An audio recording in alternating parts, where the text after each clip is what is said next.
La actividad de las jornadas del 25 y vamos a dar comienzo con la charla las consecuencias de no financiar la universidad pública en la Comunidad de Madrid. Nuestros ponentes son María Fernández Mellizo y Carlos Peláez. Muy bien.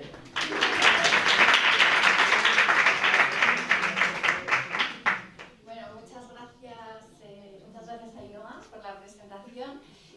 Muchas gracias en particular al colectivo EROS, que está vertebrando bastante pues, toda la movilización aquí en la universidad, y a estudiantes como Ainhoa, que están muy involucrados, también a profesores que están involucrados en esta movilización, y en general a UCM por la Pública, que como sabéis pues nos estamos vertebrando en un movimiento en defensa de la educación pública de calidad, de la universidad pública de calidad. También muchísimas gracias a los que habéis sacado un ratito para venir aquí a escucharnos, que sabemos que no es fácil sacar ratos en estas agendas tan apretadas que tenemos. Y bueno, ya sabéis todos, sobre todo los que estáis aquí, pues que el lunes tenemos huelga, y que además hay toda una serie de actividades a las que os animo a ir, y a la manifestación que tenemos a las 18 horas, a las 6, desde Atocha hasta Sol. Bueno, yo lo que os voy a presentar aquí es, es el argumento, o sea, como una serie de argumentos y evidencias de lo que creo que está pasando, y me voy a detallar bastante en la parte del nuevo proyecto de ley, o sea, lo que conocemos hasta el momento del proyecto de ley de educación superior de la Comunidad de Madrid. Bueno, la primera cuestión es que bueno, Madrid, en la Comunidad de Madrid está infrafinanciando a las universidades públicas. Les está desde hace tiempo, desde hace años, les está dando menos financiación de la que necesitan para subsistir, y siendo Madrid la comunidad más rica, ¿no? Es la que menos gasta en universidad. Bueno, yo creo que estos datos pues, los tenemos en la cabeza. Las transferencias públicas por alumno son de 6.000 euros en Madrid y de 7.400 euros en la media de España. Y claro, estamos por debajo siendo la comunidad más rica. Ahí se ven claramente las prioridades. Y además hay que tener en cuenta que España está por debajo en gasto por alumno en porcentaje del PIB de la Unión Europea, de la media de la Unión Europea y de la OCDE. Es decir, que no es, España ya está por debajo, y si encima Madrid está por debajo de la media, pues bueno, pues mal vamos. Las tasas que pagan los estudiantes en la Comunidad de Madrid son de 2.000 euros de media frente a los 1.600 euros de la media de España. O sea, es decir, se pide más esfuerzo a los estudiantes. ¿Qué ha pasado en el tiempo? Bueno, pues cojo desde 2012, ¿no? Que se transferían 1.028 millones de euros. 2012 es un año muy malo, estamos en plena gran recesión, y hay recortes y tal. Vale, ¿qué es lo que ocurre en 2025? Pues el presupuesto es de 1.164 millones de euros, ¿vale? Es un 13% más, ¿vale? Pero eso respecto al peor momento en crisis. Pero tenéis que tener en cuenta de que la inflación en este periodo de tiempo ha subido un 27%. Es decir, el presupuesto en términos reales, controlando la inflación, ha bajado, ¿vale? Y esto no ha sido así con otras partidas de presupuesto, puesto que se ha incrementado, el resto de partidas se han incrementado en un 68%. O sea, es decir, se refleja que en la Comunidad de Madrid, siendo la más rica, tiene unas prioridades presupuestarias que están alineadas con la universidad pública, sino todo lo contrario. ¿Qué efectos tiene esto? Pues por ejemplo que hay problemas, la universidad pública está teniendo problemas para atender la demanda de plazas públicas en determinadas áreas. La demanda de educación superior, de educación universitaria, pues ha aumentado mucho y sobre todo muy localizada en determinadas áreas. Pero claro, si la universidad pública, que además hace bien, no quiere perder calidad, es decir, no quiere de repente doblar, aumentar sus ratios o disminuir la calidad de la educación que da, pues entonces, claro, sin financiación, pues no puede atender esa demanda, ¿no?, de plazas públicas. ¿Qué es lo que ocurre? Pues que las notas de corte suben mucho, porque es ley de oferta-demanda, hay unas plazas, hay una demanda, entonces las notas suben mucho.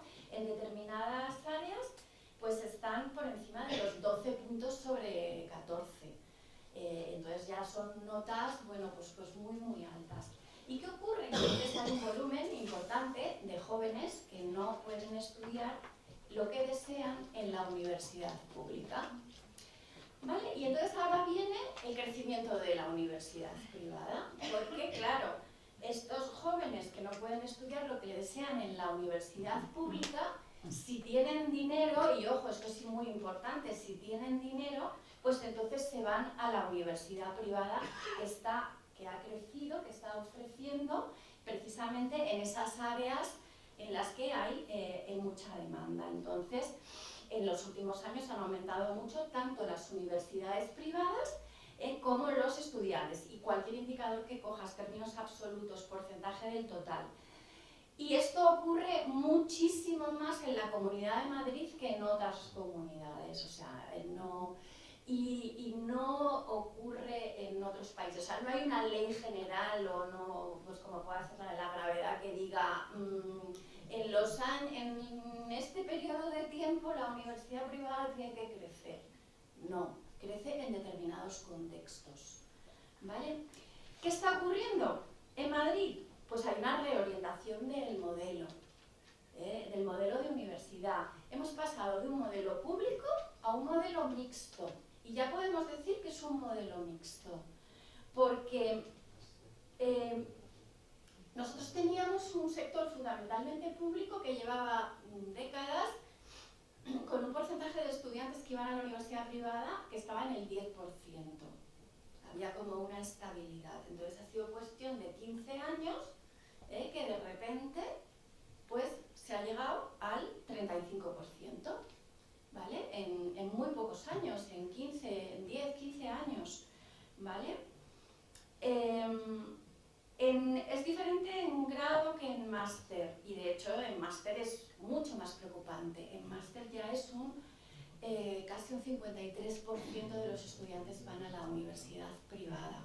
Hay que tener en cuenta además que, primero, en el sistema credencialista que estamos, ¿no?, en el que, cuantos más títulos mejor te va en el mercado de trabajo y tal, tener un máster es un plus, pero es que hay casos en los que no se puede ejercer una profesión sin tener el máster, como es en el caso de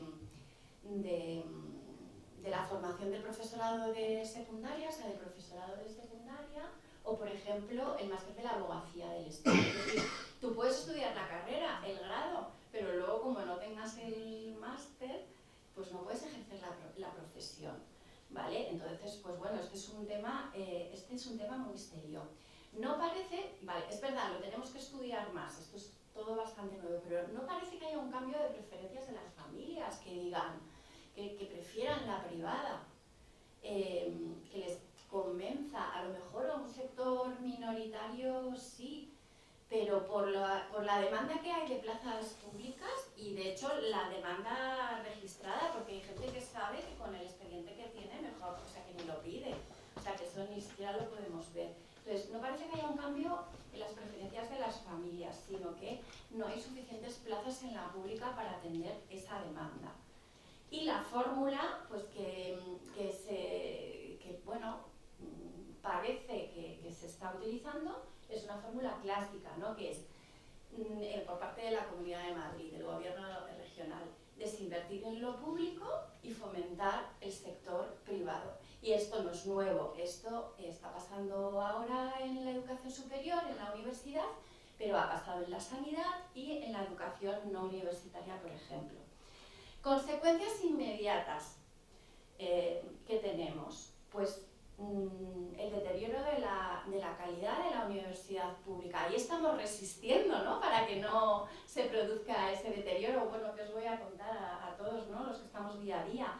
Pero se puede deteriorar, por supuesto, ¿no?, en docencia, en investigación y en transferencia. Os doy algunos ejemplos. La Complutense, que es en la que estamos y en la que estoy, ha recortado el 35% del gasto de todas las facultades.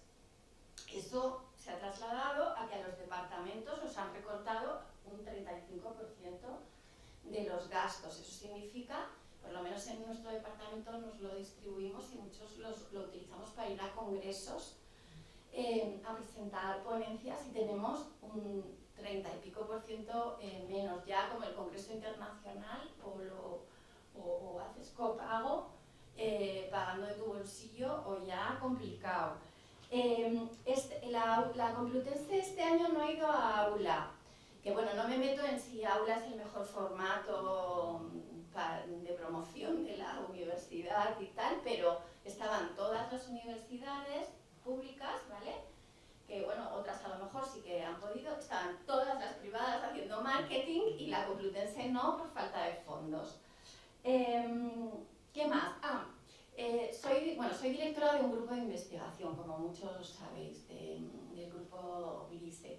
Bueno, pues hemos recibido un email hace poco diciendo que este año 0 euros para los grupos de investigación. Solemos hacer un seminario que muchos conocéis en esta facultad, que traemos a gente de otras regiones, de otros países a veces, pues a lo mejor 1 o 2 al año, que nos lo podemos permitir.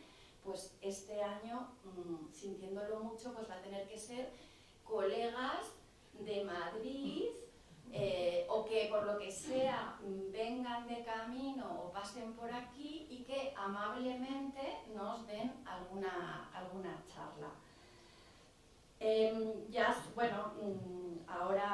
Ahora en este periodo de aquí a verano, pues ahora vamos a verlas venir cuando empecemos con el reparto docente, porque ya nos han dicho que no nos van a descargar o apenas nada por investigación, o sea que vamos a dar más clases, etc.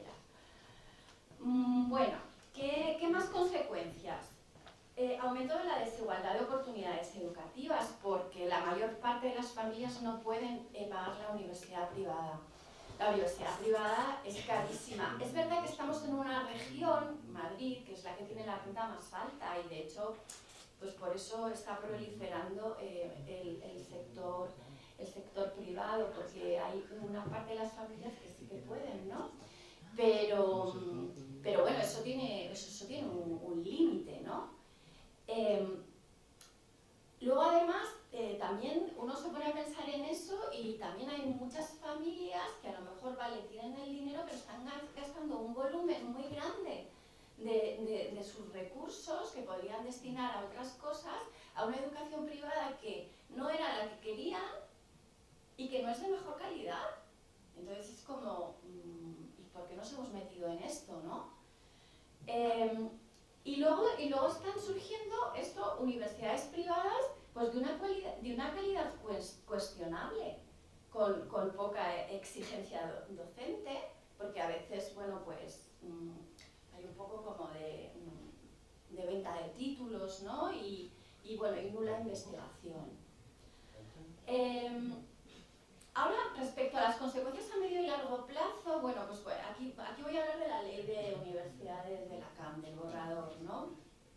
Entonces, este borrador, bueno, es incompleto, ¿vale? De hecho, empieza en el artículo 5, o sea, ahí faltan trozos que, bueno, la verdad es que yo lo he estado analizando y dices, jope, pues si lo que falta es lo conflictivo o lo complicado, pues debe de ser tremendo, porque...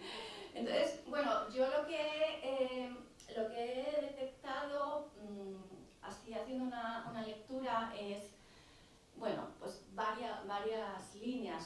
como objetivos que puede perseguir, ¿no? esta ley.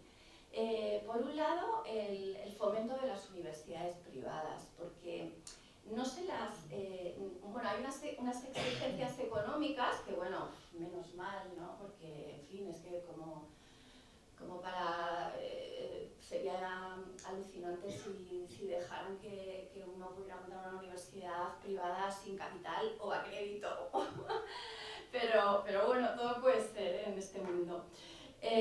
Pero pocas exigencias más allá de las económicas, y me estoy refiriendo sobre todo a las de investigación, ¿vale? Y sobre todo están universidades privadas y luego centros privados adscritos a universidades. A estos centros privados adscritos a universidades no se les exige investigación. Y bueno, la universidad tiene varias patas y varias funciones, ¿no? Bueno, ahí ha salido pues, una regulación del gobierno, ¿no? En este sentido. Luego, se promueve la conexión entre FP de grado superior y la universidad, que en principio, bueno, no hay ningún problema. Lo que pasa es que esto puede ser problemático porque FP de grado superior está muy privatizado en Madrid y recibe conciertos educativos, recibe subvenciones. Entonces, claro, esa unificación, pues a ver a dónde lleva, porque puede tener implicaciones en términos de financiación. Luego, el segundo eje que he visto, ¿no? Es la cuestión de la racionalización y eficiencia del gasto en las universidades públicas. Es decir, que si a las universidades privadas se las exige poco, en cambio a las universidades públicas se les exige muchísimo. Denota, desde mi punto de vista, una desconfianza en su funcionamiento y limita su autonomía.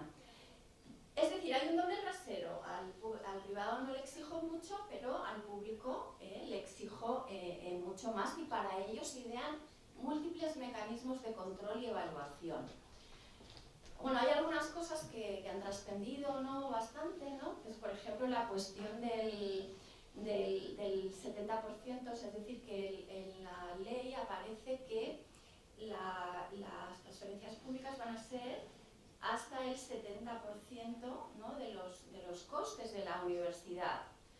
Lo cual, eso, vamos a ver, hay universidades que de hecho reciben no solamente, o sea, que reciben ese porcentaje o incluso menos. Pero claro, es muy diferente ponerlo con en una ley, y que digamos que haya un tope, porque en un momento dado, que por lo que sea, porque el resto de, digamos, la autofinanciación de la universidad pues es a costa de proyectos de investigación o de contratos o lo que sea, que si en un momento dado, pues yo que sé, piénsese una crisis económica o lo que sea, pues no puede ser, pues entonces no puede estar sujeta la universidad pública a eso, ¿no? Tiene que tener una suficiencia financiera, y además incluye solo al personal indefinido, no al temporal. Cuando hacen los cálculos, ¿no? Hay una cosa que se llama financiación básica. Bueno, pues solo incluye a los indefinidos, al personal indefinido, no al temporal. Y sabemos que en la universidad pues hay bastante personal temporal. El diseño que se hace, que bueno, que hay una parte que no está mal, que es lo de hacer programaciones plurianuales y planes estratégicos a 5 años, ¿no? De financiación para tener una estabilidad. Claro, el problema es que al final lo que se establece es una financiación por objetivos. Bueno, en principio, pues bueno, tampoco sería problemático, pero se establecen una serie de lo que se llaman mejores prácticas académicas. Esto viene pues del inglés best practice, bueno, pues así que es además como un vocabulario así como muy de este tipo, ¿no? de literatura de privatización, de nueva, no sé cómo se llama, ¿no? Como nueva economía, no recuerdo exactamente el nombre. Nueva gestión pública. Eso, es la nueva gestión pública, ¿vale? Bueno, y entonces, ¿qué pasa? Que en estas mejores prácticas académicas, pues entonces, claro, se da financiación si las universidades tienen una serie de indicadores. Entonces, claro, estos indicadores son, por ejemplo, cosas como el porcentaje de doctores de otra universidad, ¿vale? Que ya para empezar hay como una especie de prejuicio de que la universidad es endogámica, porque además sí que se destilan como una serie como de prejuicios, ¿no?, hacia la universidad pública. Luego también pues muy cuantitativos basados en resultados de las universidades. Pero claro, resultados, pero muy enfocados al mercado del trabajo, a, por ejemplo, cosas como captación de fondos privados, ¿vale? Otra cuestión, se va a dar dinero, o sea, dentro de estas mejores prácticas académicas es procesos de selección objetivos. ¿Y eso cómo lo van a medir? Ya para empezar, destila un poco la idea de que en las universidades públicas no hay procesos de selección objetivos. Pero es que además, ¿y eso cómo lo van a medir para si la financiación depende de eso? ¿Vale? Entonces, pues es un poco cuestionable todo, porque al final da un poco la impresión de que la universidad pública, según se desprende, ¿no?, la universidad pública tiende a la endogamia, a la mediocridad, a vivir de los fondos públicos, a relajarse. Es un poco como la idea que trasluce. Entonces, pues bueno, hay que idear un sistema de mejores prácticas académicas en las que la financiación se da por una serie de cosas que, ojo, es que son muy cuestionables, ¿no? Y no sé si responden a todos los objetivos y las funciones de la universidad. Se refuerza el Consejo Social, que está designado por el Gobierno regional. Tengo que puntualizar aquí que el Consejo Social, la creación de los consejos sociales no es de Bolonia, es de la LRU del 83 y luego fue regulado posteriormente, pero vamos, es de los 80. Pero bueno, se refuerza, ¿no? Para captar recursos del sector privado, llegar a acuerdos con empresas. A ver, en el Consejo Social está muy bien que haya otros sectores de la sociedad. Está muy bien que haya empresarios y empresas. El sector empresarial es fundamental. Ahora, lo que se ve, por ejemplo, en los consejos sociales en la Comunidad de Madrid es que la concepción de sociedad parece como de conjunto de empresas, porque hay como mucho sector empresarial ahí, empezando por los presidentes. En la regulación que propone el Gobierno de la Comunidad de Madrid, el nombramiento del gerente ya no depende del rector, como ocurre ahora, ¿vale?, sino también del Consejo Social. Este es un cambio importante también, porque ya no es directamente del rector, que es elegido por la comunidad universitaria, sino por este Consejo Social. Y luego el interventor, que está designado por el Consejo Social, se le dan, y que eso, bueno, que ya existía, ¿vale?, ya existía, pero se le dan como más poderes de cara a supervisión y control económico y auditoría. Luego el tercer eje objetivo un poco que veo, ¿no?, en esta ley es una concepción de universidad adaptada al mercado laboral y a la economía. Y de hecho la sensación que da es como que es la única función de la universidad, porque toda la reflexión que hay sobre la universidad y sus objetivos está circunscrita a eso, al mercado laboral y a la economía, lo cual obviamente la universidad forma, ¿vale?, y para luego la posterior inserción al mercado laboral, pero bueno, también se hacen muchas otras cosas, ¿vale? se crea conocimiento, potencia el pensamiento, se investiga, se transfiere conocimiento. ¿Y qué pasa? Que claro, en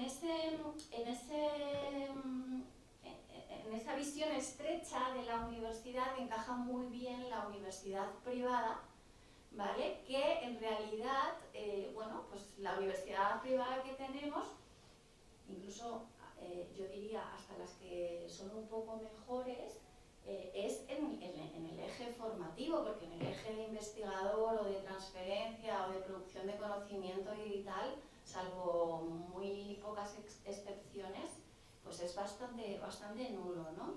Entonces, claro, ahí encaja muy bien la universidad privada, bueno, y por supuesto los centros privados adscritos, que son, bueno, son puros formadores, ¿vale? Puros formadores.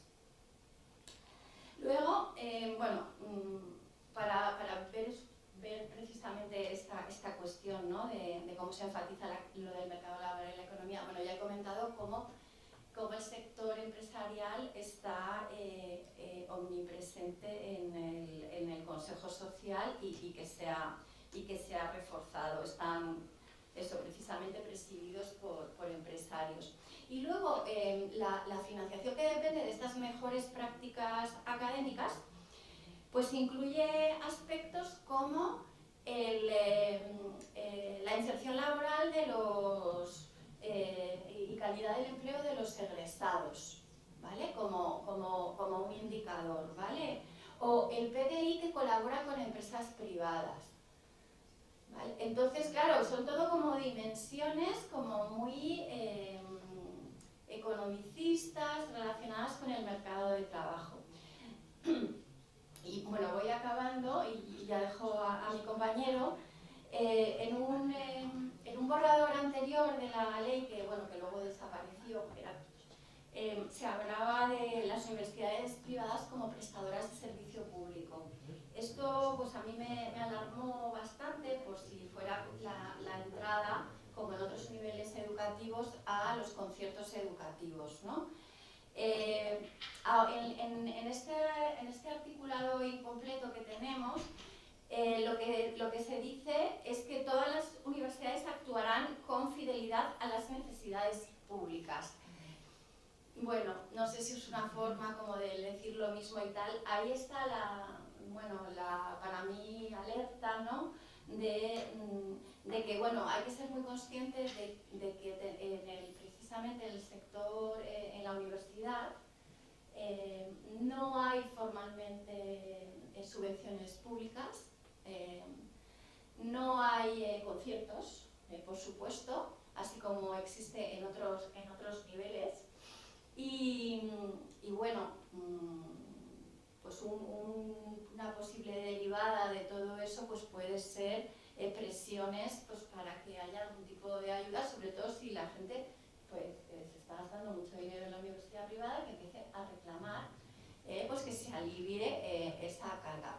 Es verdad que se están dando ya becas socioeconómicas para ir a la universidad privada, que a mí eso, yo cuando me enteré me alucinó, porque dije, pero esto cómo puede ser.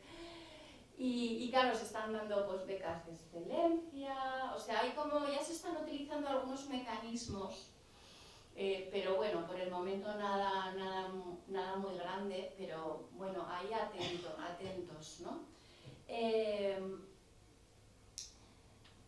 Bueno, esto era lo que iba a decir a continuación, ¿no? O sea, es decir, que si esto sigue así, uno de los siguientes pasos es que va a haber presión y posiblemente, esto es muy difícil, porque tienes que meter en la cabeza del gobierno regional de la Comunidad de Madrid las intenciones con la ley y tal, pero, por ejemplo, al fusionar o al hablar de FP de grado superior, o sea, la relación entre FP de grado superior y universidad, o al ver determinadas cosas, pues sí que pues puede detrás estar a ver cómo hacemos para financiar ya sea a universidades o a alumnos de centros privados. Y ahí está, bueno, a ver, ya está creado ya un instrumento. Por ejemplo, sabéis que en bachillerato se dan becas a rentas altas para ir a bachilleratos privados, ¿vale? Entonces, bueno, pues ahí está.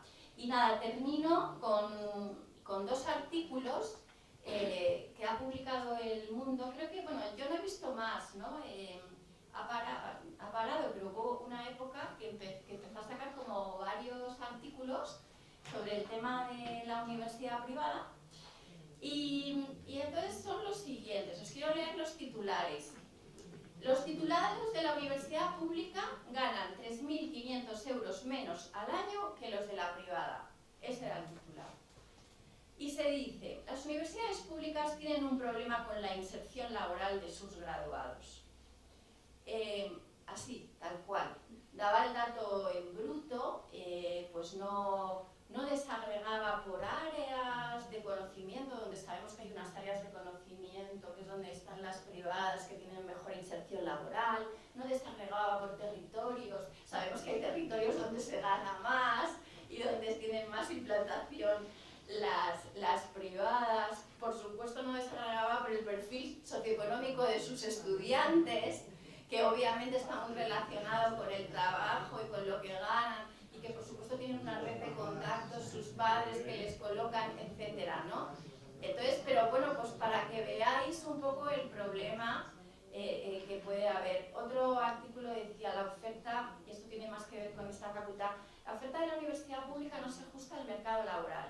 Las plazas para cursar magisterio multiplican por 6 las de matemáticas. O sea, es decir, pues eso una línea, porque bueno, aquí hay gente así como, oye, estamos trabajando por la defensa de la universidad pública de calidad, pues hay también otra gente que está trabajando por el aumento de la universidad privada, ¿vale? Entonces, pues bueno, pues vamos a ver si seguimos así. Yo creo que lo estamos haciendo muy bien. Esta semana estamos de subidón. Y espero que, bueno, pues que el lunes nos vaya también bien. Muchísimas gracias.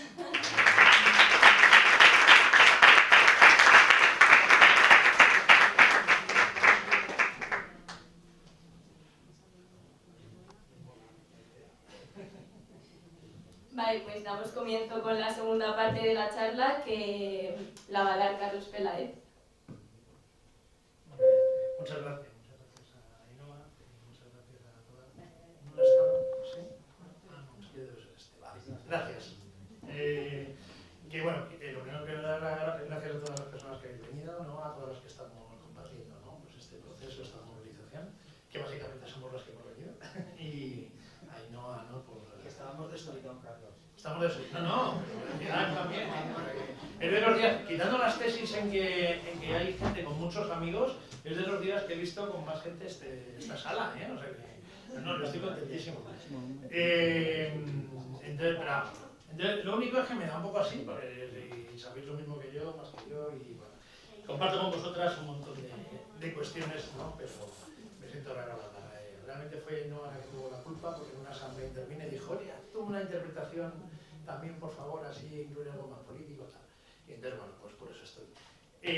Básicamente voy a hacer, quería haber hecho algo interactivo, pero como no hay mucho tiempo, prefiero que haya algo de espacio al final, intento rápido.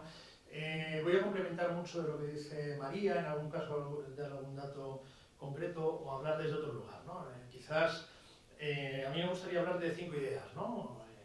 En este momento, la financiación digna y suficiente, necesaria para la universidad, y recuperar palabras como dignidad, ¿no? Que eso ha sido nuestro vocabulario de movilización histórico. Que la educación superior y la no superior también es un derecho fundamental y no una mercancía. La recuperación de una universidad democrática y de la construcción democrática de nuestra sociedad a través de la universidad. La defensa de la equidad y de la igualdad de oportunidades, no solo la igualdad de oportunidades, también la equidad. Y la defensa del conocimiento científico y el pensamiento crítico, así como de la libertad académica, que me parece que es lo que está puesto en juego en todo este proceso y que se refleja en la infrafinanciación. La infrafinanciación tiene muchas aristas y se puede analizar desde muchos lugares y cosas concretitas o procedimientos que están pasando para algunas cuestiones, pero yo creo que hay que verla un poco de una forma sistémica y que está integrada, ¿no? Es decir, hay un modelo de universidad, hay un modelo de sociedad, hay un modelo económico, hay un modelo. Entonces, si miramos solo una medida aislada, hasta nos puede parecer bien. El problema es qué juego hace digamos, en los mecanismos que existe para provocar ciertas cosas que son las que hoy también hablar, ¿no? Y también quizás desde dónde reivindicamos nosotros, si es una mera cuestión de, oye, me van a quitar parte del sueldo o estoy en riesgo que me despidan, o si hablamos también desde otro tipo de construcción colectiva, ¿no? de una sociedad, ¿no? O sea, me parece que eso es también importante, con todas las contradicciones que tenemos, el personal es el tenerlo presente, ¿no? Claro, si vamos a la financiación, algunas cosas ya he dicho, yo quería ponerlo porque es que con 4 cifras se entiende todo. María ha ido desde el 2012, que es cuando fue el más bajo, pero yo vi desde el 2009, que es cuando empezó más o menos a notarse los efectos de la crisis y cuando fue el último año en que no bajó la financiación. Las cifras varían un poco de fuente a fuente y entonces puede haber 40 millones arriba o abajo, pero no es cambio sustantivo. En 2009 la Universidad Madrileña se financió con 1.127 millones, en el 2025 con 1.122 más los 43 millones que dieron salen esos 1.065. En términos reales, es decir, ¿cuántos euros reales? Sabes que en términos reales es contando la inflación, si yo ahora cobro 100 y dentro de 20 años 100, dentro de 20 años serán 50, 60 euros solo. Pues en términos reales nos han financiado este año con 801 millones, más los 43, pues será aproximadamente unos 830. O sea, realmente en términos reales hay un 34,7% menos de financiación. Por eso el problema no es tanto que queramos más dinero, es que está pasando que lo que hay es que nos están quitando financiación. En todo este tiempo, bueno, además digo, bueno, ¿y por qué? Claro, hay un problema económico, en 2012 lo había, ¿no? El presupuesto de la Comunidad de Madrid en 2009 fue 17.887 millones de euros. El de este año, 28.662, hay 10.000 millones de euros más. Es decir, no es ninguna broma. Si se siguiese financiando a la universidad con el mismo porcentaje respecto a los presupuestos, deberíamos tener unos 500 o 600 millones de euros más. Ese es el presupuesto de la Comunidad de Madrid. La dedicación a las universidades públicas en 2009 fue un 6,3% y este año un 3,9% de ese presupuesto. Es decir, te das cuenta de la diferencia de la pregunta que me hago. Bueno, más cosas, más comparaciones. Con 2003 el presupuesto de las universidades fue 1.093 millones solo. Y pongo el 2023 porque es para calcular el porcentaje del PIB. ¿Cuál es la riqueza que se creó en Madrid en 2009? 199.000 millones de euros. En 2025, 293.000 millones de euros. Eso significa que el porcentaje de financiación respecto al PIB de las universidades madrileñas es el 0,57 en 2009 y el 0,37 en 2025. ¿Qué es lo que gasta Europa? Europa más o menos anda entre el 2% del PIB y el 2,5%. ¿Qué es lo que obliga la ley en España? Al 1% ahora mismo. ¿Vale? Con lo cual todas estas cifras luego intento ordenarlas algo más. Pero esto es una barbaridad. Con lo cual la pregunta no es si queremos más dinero, sino la pregunta es ¿por qué nos atacan financieramente? Y la pregunta para mí, también un poco crítica, es ¿a qué necesidad pública y común y a qué personas se destina la riqueza madrileña? ¿No? Porque claro, estos son los efectos entre nosotros, ¿no?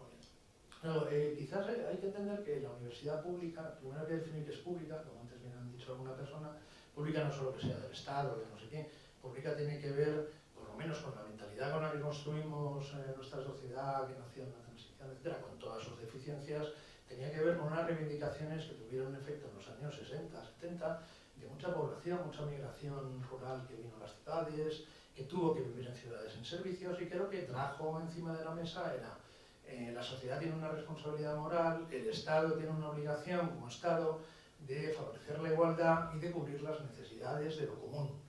Lo común, aquí hay alguna persona mexicana lo define como todo aquello que es necesario para reproducir la vida y que eso tiene que estar en manos de todos.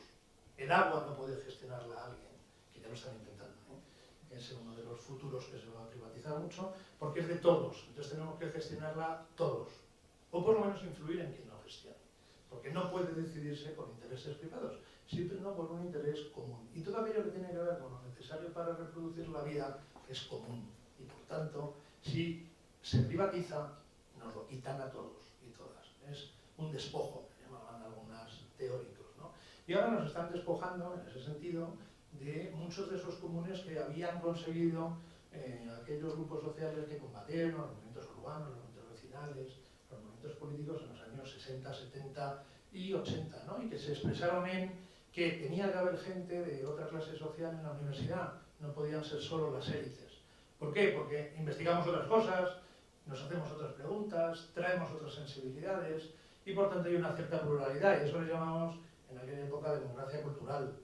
Ya no se trata de que todos sepamos lo de las élites, sino que también nosotros, ¿no?, construyamos conocimiento y construyamos cosas, ¿no? Y de ahí, en los años 60, 70, por ejemplo, pues, doy ahora animación sociocultural y por eso me acuerdo, los animadores decían la cultura para ser libres, ¿no? Pero la demanda era que la gente tuviésemos cultura y pudiésemos estar aquí también gente que nunca íbamos a estar en otras condiciones. Por eso la universidad pública es la que ha sido la responsable de que eso ocurra y la demanda de que la universidad pública fuese la que diese la capacidad de que las personas tuviésemos acceso a lo que en su momento no teníamos acceso. En el año 84, cuando estas famosas leyes, en España el 30% de los chicos y chicas no iban a la escuela, ni se matriculaban, eso no sé si lo sabe ya mucha gente joven. Es que solo el 70%, no había escuela universal, la gente no se matriculaba, todo el mundo. En el año 80 y pico, de 40 años. Entonces, todo el esfuerzo de la educación pública ha sido el derecho a la educación. Porque tenemos derecho a ser educados, a recibir educación, a recibir formación y a tener las mismas capacidades, destrezas y habilidades, seamos del origen que seamos, ¿no? Y eso es una de las grandes defensas que se ha hecho. Y por eso la universidad pública se convirtió en pública y se demandó que fuese pública. Entonces el ataque a la universidad pública tiene que ver también, puede ver intencionalmente, o sí, con esa cuestión, ¿no? Está en juego todo eso. Claro, el efecto es, entre otras cosas, estos son los resultados de nuestra universidad. Que iba a complementar. El año pasado, el año 2023, del año 2024 no están las cuentas. El año 2023 la Universidad Complutense perdió 41 millones de euros, fue déficit. No es deuda, que aquí siempre se dice deuda, no es deuda, es déficit. Es decir, ingresamos un dinero y gastamos más, 41 millones de euros.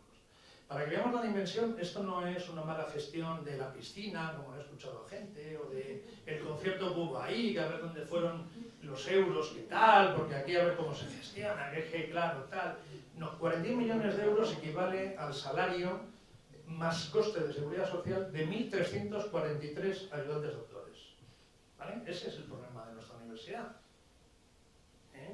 Del año 2023. Seguramente el 2024 habremos perdido más. De hecho, no han podido hacer los presupuestos de 2025 porque no se puede hacer un presupuesto que tenga déficit y ya es imposible hacer un presupuesto sin déficit en la Universidad Complutense.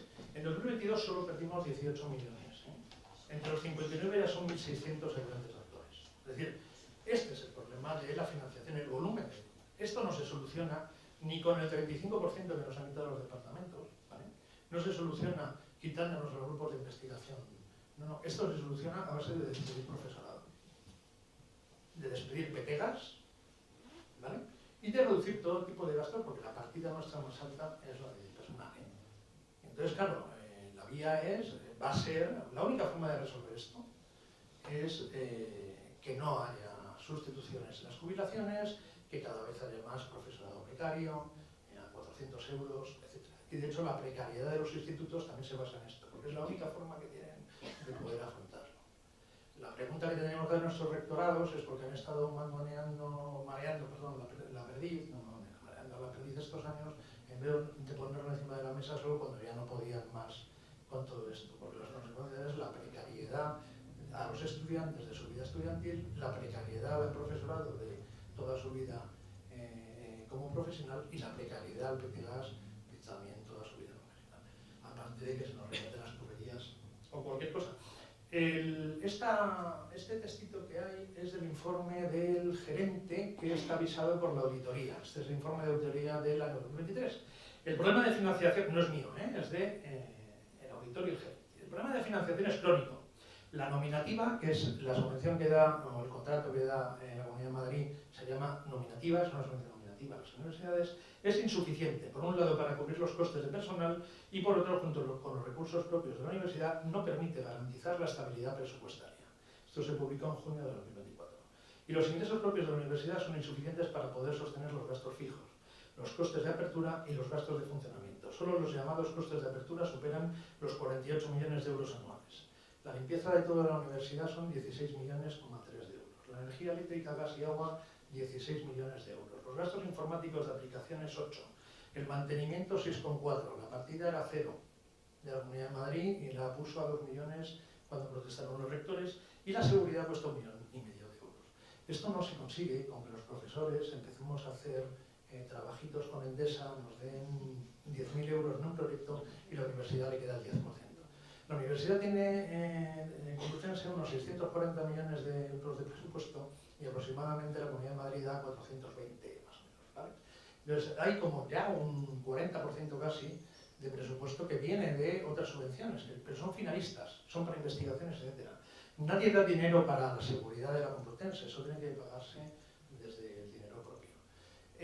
Los 200 millones que suponemos, hay como unos 80, suponemos que hay unos 80 millones de euros que entren por contratos que hacemos los profes encima, que vamos a trabajar para otras empresas y tal. La universidad se queda con 8 más o menos. Para poder llegar a los 41 millones de euros que tenemos de déficit, deberíamos hacer contratos por 410 millones de euros. ¿Vale? Solo para dimensionar de qué se trata y que nos dejemos de tonterías cuando hablemos perdonad que lo diga así, es que me indigna mucho cuando me pongo a hablar con gente y dice, no, es que los euros del concierto de ahí es una... Bueno, y la responsabilidad tiene que la Comunidad de Madrid es la responsable de financiar, porque eso es el Estado español. Ni es el Gobierno de España, que no tiene que financiar, ni es el Ayuntamiento, es la Comunidad de Madrid. Y la Comunidad de Valencia, del País Valenciano, en Valencia, la Comunidad Autónoma es la responsable. Entonces, en resumen, son operaciones corrientes, nosotros tenemos un déficit estructural de 28 millones, en operaciones de capital 17. O sea, tenemos 45 millones ese año de déficit estructural. Entonces, esa es la consecuencia de la infrafinanciación. ¿Qué dice la LOSU? La LOSU dice que las universidades tienen autonomía económica y financiera en los términos establecidos en esta ley orgánica y en las normas de las comunidades autónomas. Es la comunidad autónoma quien debe, ¿vale? Y corresponde a las universidades la elaboración, aprobación y gestión de sus presupuestos y administración de sus bienes, pero la financiación es de las comunidades. Esto no es un problema solo de decisión política, es una responsabilidad para que la suficiencia financiera venga de la Comunidad Autónoma de Madrid. Y aquí os pongo también el artículo 55, en el que dice claramente que el objetivo es que sea el 1% del Producto Interior Bruto, y dice explícitamente que las comunidades autónomas y las universidades comparten el objetivo de destinar como mínimo ese 1%. Es decir, lo primero que hay que pedir es que se cumpla la ley, y lo primero que hay que pedir es que un gobierno autonómico cumpla la ley a lo que está obligado. No es una cuestión voluntaria. Es decir, estáis obligados a la suficiencia financiera. Luego discutimos para qué tipo de universidad. ¿Vale? Está obligada la comunidad a tener una suficiencia financiera. Eso es lo que dice la ley. ¿Bien? Otra cuestión es lo que discutamos sobre qué tiene que hacer o no. Pueden decidir que no tenemos que ir a clase, pero la suficiencia financiera es una obligación de los gobiernos en España, ¿no? La Constitución española ha hecho en el artículo 27.2 la educación. Bueno, esto es otra cuestión. Segunda idea, la educación superior es un derecho fundamental y no una mercancía. El artículo 27 de nuestra Constitución dice que la educación tendrá por objeto el pleno desarrollo de la personalidad humana en el respeto a los principios democráticos de convivencia y los derechos y libertades fundamentales. Bueno, la universidad siempre en nuestras sociedades ha sido un referente de una visión también de la sociedad, un faro, que muchas veces se ha dicho, de valores, de formas de pensar de la sociedad, de la defensa de los derechos, de la libertad y de todo tipo de construcción democrática de nuestra sociedad. También ha sido a veces lo contrario, pero bueno, esa sería otro tipo de universidad. Claro, el papel de los medios, ¿no? Cojo alguna idea que decía María, ¿no? Claro, ¿qué se está intentando construir? Hay una necesidad de crear una visión cultural sobre lo que es la universidad y sobre lo que es la enseñanza y la educación en general. Ahora mismo, desde los años 80, que es cuando se crea toda esta mentalidad a partir de la nueva gestión pública y de toda la construcción neoliberal, una de las ideas es que cualquier cuestión que tenga que ver con la educación y todo lo que tenga que ver con la educación esté al servicio del crecimiento económico. Claro, eso no tiene mucho que ver con lo que nos dotamos nosotros, con todas las deficiencias de nuestra Constitución, sobre para qué es la educación. La educación es porque tenemos vida cultural, porque tenemos vida social, porque tenemos otros tipos de vidas que no son solo la económica. Claro, nosotros tenemos necesidad de empleos y de vivir y de conseguir empleo. Entonces, desde ahí es donde se nos atrapa en los discursos, ¿no? Porque son necesidades que necesitamos enfrentar. Lo que bueno, dicen, no, es que esto va a ser para crear empleos, que bien, porque yo necesito, ¿no? Hay otras muchas cosas más, además del empleo, ¿no? O además del económico, ¿no? Más que, ¿no? Si habéis visto Don't Look Up, ¿no? Los que lo habéis visto, ¿no? ¿Cómo consiguieron que ese meteorito que le venía bien al empresario no lo destruyesen, ¿no? Y apoyasen, diciendo a todo el mundo que tenía muchos empleos. Por eso, los medios de comunicación tienen una batalla entre dos cosas. Uno, lo público, todo está al servicio del crecimiento económico, que eso significa que nosotros como personas entonces también, nuestras 24 horas del día está al servicio del crecimiento económico, no del disfrute, no del ocio, no de la cultura, ¿no? Esto es, luego me lo discutís, que no estoy de acuerdo con las cosas que digo, pero... y la segunda es que lo privado funciona, hay más cosas, ¿no? Lo privado funciona mejor que lo público, ya he hecho referencia, y también otras, ¿no? Es decir, ¿cuáles son los modelos? Entonces, por ejemplo, en este artículo que hay a mi derecha, a vuestra izquierda, público o privado, la universidad que vale, la que genera empleos, en primer lugar ya se quita un elemento de la discusión, da igual que sea público o privado, no da igual. Sí podemos discutir que públicas. El debate del enfrentamiento público-privado, desde mi perspectiva y opinión, a veces invisibiliza una discusión de qué es lo público y qué es lo bueno en lo público, porque lo público también a veces es el chiringuito de alguien que maneja ese espacio, ¿no? Entonces, evidentemente, lo público es lo que está al servicio de las necesidades de la gente para que reproduzca su vida social, cultural, humana, ¿no? Esa es la perspectiva desde la que yo hablaría, ¿no? Y estoy acordándome de algunos autores académicos. Pero claro, la cuestión es que la pública es la que durante mucho tiempo la mayoría de las clases populares, de la gente con menor renta, de la gente que ha tenido negado el acceso a muchos sitios, es la que ha visto como la solución para poder resolver que los intereses de todas y todos se vean reflejados, porque lo público se gestiona en un espacio en que de algún modo podemos influir, en que de algún modo podemos negociar que responda a los intereses de todos con todas sus contradicciones, ¿no? Y con a veces la imposibilidad de que realmente responda a esos intereses. Con lo cual primero evita ese tal. Pero además, fijaros que dice, la universidad es la que vale la genera empleos. Este mismo artículo dice después que el modelo de universidad debe ser el de las escuelas de negocios, que es la que funciona mejor. Y a la izquierda, claro, esto de los empleos, realmente es la universidad que desean las empresas, porque ¿quién dice después qué empleos hay que construir? Somos nosotros los que estamos diciendo qué empleos hay que construir. Hay democracia económica, que igual que antes demandábamos la democracia cultural, también se demandaba la democracia económica. ¿Influimos de verdad en que de repente todos nosotros vamos a tener empleos de alto valor con buenos sueldos? ¿O vamos a acabar siendo camareros con bajos sueldos, ¿no? Esa es un poco la cuestión que estoy planteando en términos de preguntas críticas, ¿no? Responder. Claro, quienes dicen que tu universidad tiene que tener, no sé si ven muy bien aquí, como sigues, conocimientos de idiomas, escaso acercamiento al mundo empresarial y fomento de la inteligencia emocional son algunos de los déficits de las universidades españolas, aunque los reclutadores aprecian su calidad, coinciden en que no cubren sus necesidades profesionales. ¿Quiénes son los reclutadores? Los de recursos humanos.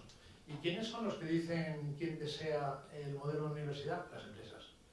Es decir, nosotros como personas somos los que decimos entonces cuáles son esos empleos y esa formación y ese tejido económico y desde dónde.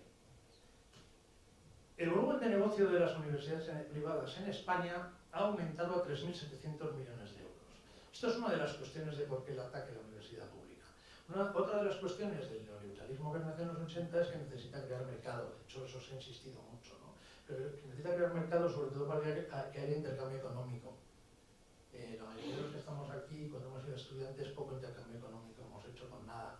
Hemos vivido de impuestos de otros, hemos pagado unas matrículas bajas, etc. Ahora mismo el negocio en España son 3.700 millones de euros en toda España, ¿eh? Esto significa que hay unos 500 millones que se están dando de beneficios accionistas. Porque en España hay mucha empresa privada, entre otras cosas, es un paraíso de los fondos de inversión universitarios del mundo, porque es uno de los países que más beneficio da. Ahora mismo se da más del 10%. Hay una universidad en España, y voy a poner la tabla, es que si no me largo demasiado, una universidad llega a dar el 50% de beneficio de lo que ingresa. Solo hay unas pocas que no lo dan porque son las que tradicionalmente han sido universidades sin ánimo de lucro pertenecientes a universidades religiosas, por ejemplo la Universidad de Navarra, que ha dado pérdidas este año. Con lo cual, si no, aumentaría a la media a ese más del 10%. Esto es una parte del secreto. ¿Por qué másteres? Porque es rueda de dinero, es lo que más se paga. ¿Por qué nos infrafinancian? Nosotros no podemos hacer un puñetero máster. Primero, me lo habéis quitado, ¿esto quién es? El que está de... si se puede ver, mejor. Vale, perdón. ¿Qué es lo que... Perdón. ¿Qué es lo que... En los másteres, lo que te decía, nosotros somos muy malos, ¿eh? O sea, nosotros nos hacemos másteres malísimos, ¿no? Tendríamos que mejorar, aprender a hacerlos, porque es un reparto de créditos, saber qué hago yo, tal. Pero claro, los másteres es donde se pone en juego, es donde más se cobra, se puede cobrar un porcentaje mayor de la matrícula. Y luego, como son la mayoría másteres profesionalizantes dirigidos al mercado laboral, es donde más demanda hay, por eso hay más estudiantes en la privada. No hay una sola universidad privada que dé historia, ¿eh? Ni una, en toda España, y no solo historia, sino más. Cuando las carreras no generan salidas y son menos demandadas, se eliminan de las ofertas académicas, etcétera, ¿no? Pero bueno, vuelvo a los másteres. Entonces, ¿por qué los másteres? No nos puede hacer un solo máster porque no tenemos un solo profesor. Si estuviese aquí cualquiera de nuestros directores de departamento, diría, claro, ¿y de dónde saco yo un profesor o una profesora? ¿De dónde están esos créditos para poder esos másteres? A mí, si quisiéramos hacer un máster de desarrollo comunitario y participación o un máster de presupuestos participativos y democracia participativa, ¿de dónde salen esos profesores? No hay dinero para esos profesores. Eso es una de las consecuencias también de la infrafinanciación. No podemos movernos en los lugares que van a ser demandados por la sociedad, porque no podemos adaptarnos a esto. A veces somos contradictorios y también nos oponemos a lo demandado porque no nos gusta académicamente, pero es que tampoco podemos ofrecer cosas que podría demandar una persona. ¿Por qué? Porque se necesita crear un negocio. 3.700 millones de euros en España. La recuperación de una universidad democrática. No solo internamente. Antes se ha hablado... aquí voy a poner... Bueno, el artículo de la Constitución se reconoce la autonomía de las universidades. Esto es importante. Y una de las cosas es la autonomía económica y financiera, el establecimiento de líneas estratégicas, que garantiza la libertad académica. Uno de los problemas que tiene Trump ahora con Harvard, que sale lo del tema del antisemitismo y el control palestino, lo contaba además el otro día un compañero de departamento de la San Harvard. Lo otro tiene que ver con la eliminación de los departamentos de inclusión, todas las políticas de inclusión, que surgen de las luchas de los movimientos de los derechos civiles en los años 60 y 70, de Martin Luther King, etc. Ahí surgen un montón de políticas de inclusión de las minorías negras, latinas, de los que no van. En España hay muy pocos programas, alguno hay. Por ejemplo, ¿hay población gitana en la universidad? No. ¿Hay población inmigrante? Poca. Hay gente que está trabajando para intentar crear ese tipo de procesos de inclusión. Es que nosotros tenemos ya muchos déficits, ¿no? En eso. Porque no podemos hacer tampoco eso, ni es tampoco lo que está en la mirada y la perspectiva de la gente. Y además, desde luego, la universidad privada dudo que la haga, ¿no? Pero bueno, esto tiene que ver con la autonomía. Les van a quitar 2.200 millones de dólares a Harvard porque hacen programas de inclusión. Todo el follón que han tenido con el Departamento de Educación, que dicen que gastaba dinero en tonterías y tal, era porque era el responsable de los programas de igualdad de oportunidades y de inclusión de minorías en Estados Unidos, que gastaba el 30% del dinero de todo el gobierno federal de Estados Unidos, ¿no? Que fue una conquista de los 60 y 70. Hay alguna gente que dice que todo esto, que tiene su origen en los 80, Harvey, por ejemplo, es una respuesta de determinados grupos sociales a las conquistas que tuvimos en los años 60, 70 y 80, ¿no? Entonces, eso es muy importante situarlo, no es un problema técnico, ¿no? Y claro, aquí lo de la recuperación de la Universidad Democrática y la autonomía, lo ha señalado María, y yo simplemente lo voy a complementar, porque este es el Consejo Social que tiene la Complutense. Vamos a verlo con nombres y apellidos rápidamente, ¿vale? El Consejo Social, según el órgano de ley, igual lo que puede hacer, por ejemplo, es tirar atrás el presupuesto de la universidad, ¿eh? Es decir, claro, democracia significa que nosotros, aunque sean unas elecciones que a ustedes no nos gustan, elegimos a un rector, ¿no? O una rectora. Tenemos capacidad de hacerlo, a una decana, a un decano. Y por tanto no deja de ser representante, aunque no haga lo que nos gusta, ¿no? Entonces, por eso aceptamos a Ayuso, porque a fin de cuentas está legitimada porque le votan más, y por eso hay que aceptar esa legitimación, ¿no? Porque aceptamos las reglas democráticas. Pero por lo menos estas reglas democráticas y soñamos con que algún día gobierne alguien que votamos. Pero claro, el Consejo Social no le elige nadie de nosotros. Tirar atrás el presupuesto de una universidad significa que puedes decidir en qué se gasta y, por tanto, si quitas presupuesto de una línea de investigación o si lo destinas a qué. O, por ejemplo, a qué másteres. O, por ejemplo, como nos pasó ya con un curso de sostenibilidad que presentamos, de educación para la sostenibilidad, que nos dijeron que no había dinero y ahora nos lo va a tener, nos dicen que nos lo va a patrocinar Endesa. Una cosa de sostenibilidad ecológica, ¿no? Hemos dicho que no vamos a dar el curso. Entonces la autonomía universitaria también se basa en que hay una cierta autonomía financiera. Entonces, nuestro presidente es Jesús Molino de la Rosa, que fue presidente del Corte Inglés durante mucho tiempo. El vicepresidente es Luis Suárez de Lezo, director general de Repsol hasta 2019, consejero externo hasta 2020, consejero de gas natural, presidente de la Fundación Repsol. Luego hay 6 personas, se han mantenido para que nadie piense que hago cherry picking, que son 3 de la universidad, son 18 en total, ¿vale? Pues hay 3 de la universidad, rector, secretario y gerente, 3 representantes de la comunidad universitaria, profesorado, PAS, PTGAS ahora y estudiantes, ¿vale? 6. Todos los demás no son elegidos por la universidad. 6 de la universidad, 12 que no son de la universidad. 3, uno es el presidente, viene de las asociaciones empresariales, que son las organizaciones sociales de la comunidad. Presidente de la Comisión de Sanidad de COE y presidente de COFARES, una empresa farmacéutica. Un representante de comisiones obreras, uno de UGT, Luis Suárez de Lezo, que es el vicepresidente, y también representante de los intereses sociales. ¿Te das cuenta que le llaman intereses sociales? ¿No? ¿Ven? La mayoría son intereses empresariales. Es otro juego, ¿no? Claro, nosotros nos molan los empleos y el interés social, porque nos gusta mucho. Entonces, cuando es mercado, mercancía y intereses empresariales. Concepción Guerra, directora general en mentora asociación territorial de la Red Empresarial Internacional entre Emprendedores. Una psicoanalista, el Juan de Oces, jefe de Planasa, apoderado de Redsis, Tributi, el marketing, que son sector agrícola y una empresa de inversión de activos. Luego después vienen los de los intereses sociales designados entre personas de conocido prestigio en ámbitos científico, cultural, etc. José Enrique Núñez Fijar, político del Partido Popular, ha sido concejal, diputado y viceconsejero de la Comunidad de Madrid. Virginia Sanz, concejal del Partido Popular en Moncloa la Banca. Socia y fundadora desde hace 15 años del Centro de Estudios CEU, Universidad Privada. Elena Martínez Bavier, que esta es de Anaria, de editorial Anaria, hija que fue de Alianza Editorial, una maravillosa persona de la cultura. Jorge Malfeito, profesor de Economía Aplicada de la Universidad de Juan Carlos, área de investigación, crecimiento económico, integración económica europea y comercio internacional. Y en representación del Ayuntamiento de Madrid, la Coordinadora General de Políticas Sociales, Familia y Igualdad del Ayuntamiento. Estos son los que pueden, según la ley que quiere aprobarse, si se llega a aprobar y si no conseguimos la inconstitucionalidad, los que pueden decir que el presupuesto de la Complutense debe no ser aprobado. Hasta ahora no lo pueden hacer, tienen otro tipo de influencia, ¿vale? Bueno, me ahorro los comentarios, luego hay que preguntar que ya ni hace, ¿no? Ni hace falta. Defensa del conocimiento científico y del pensamiento crítico como de la libertad académica. Para mí la última defensa. ¿Qué piensas? Una universidad democrática, orientada a los intereses comunes, a lo público, a lo común, una universidad que esté financiada para que trabaje por la igualdad. ¿Bien?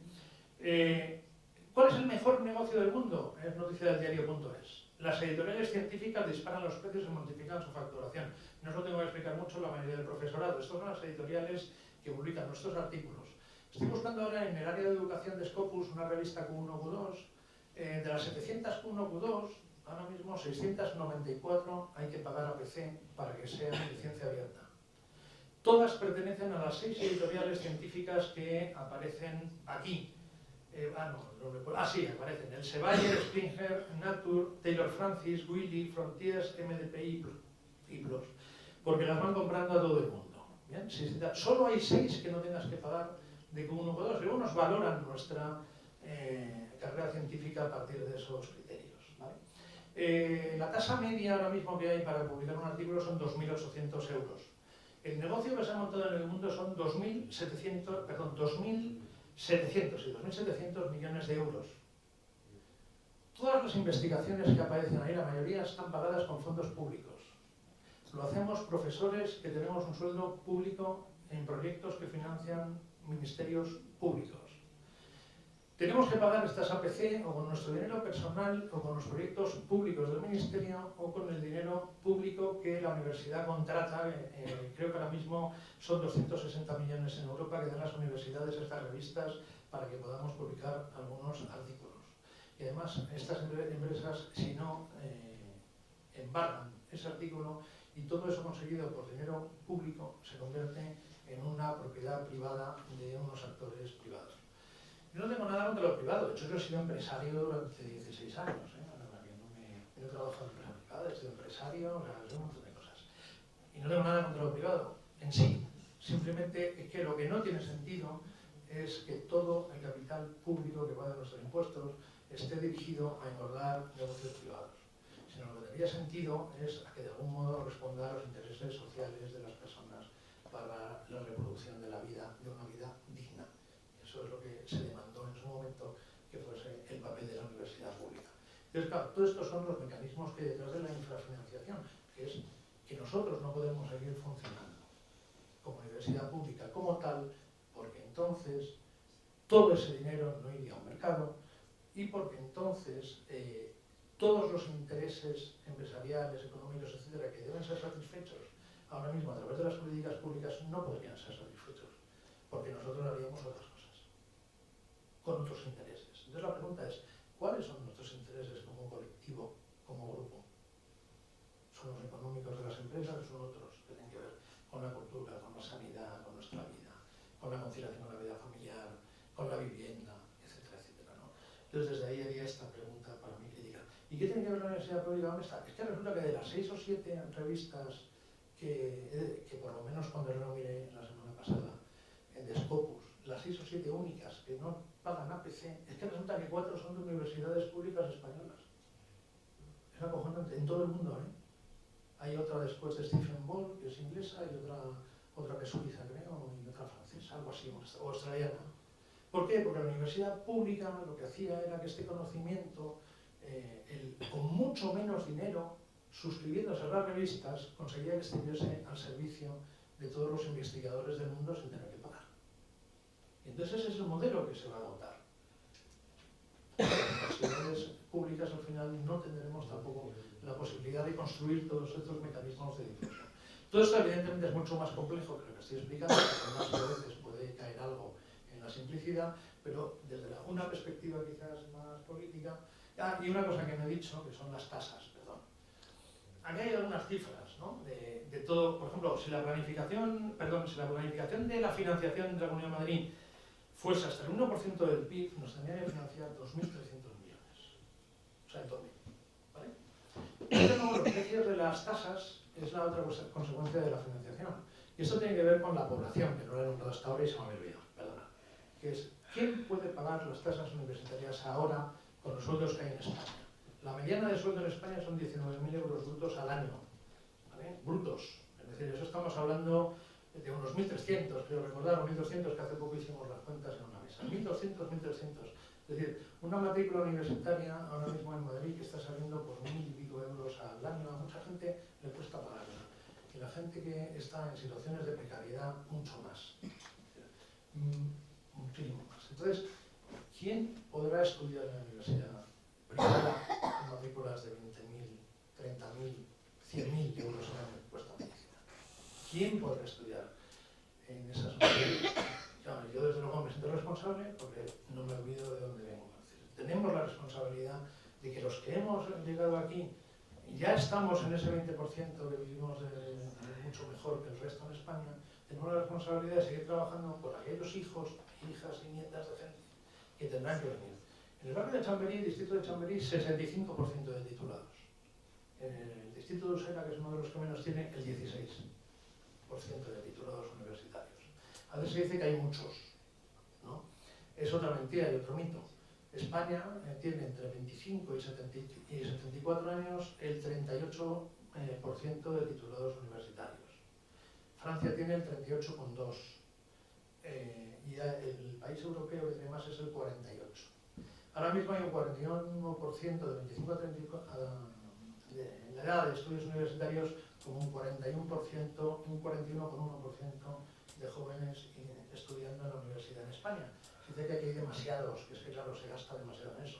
La media europea es el 41. El país que más tiene es el 58, el menos Rumanía el 25. Yo no sé a qué team nos apuntamos, si a Noruega, no sé si a Francia, no sé si a Alemania, a otros, o si nos vamos a los países que tienen menos. Pues hasta aquí mi lectura política, que no he intentado ser neutra en absoluto y al revés, más bien que genere indignación. Gracias.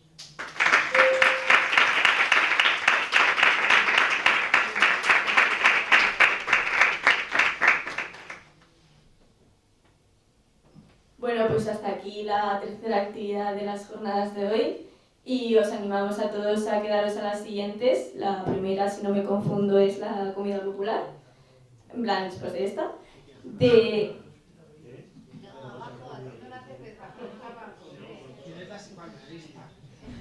Vale, antes de terminar y dispersión, ¿alguien quiere hacer algún comentario, quiere proponer algo acerca de la charla de hoy?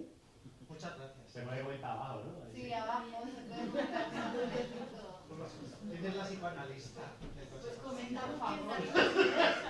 Bueno, pues todos a la comida popular.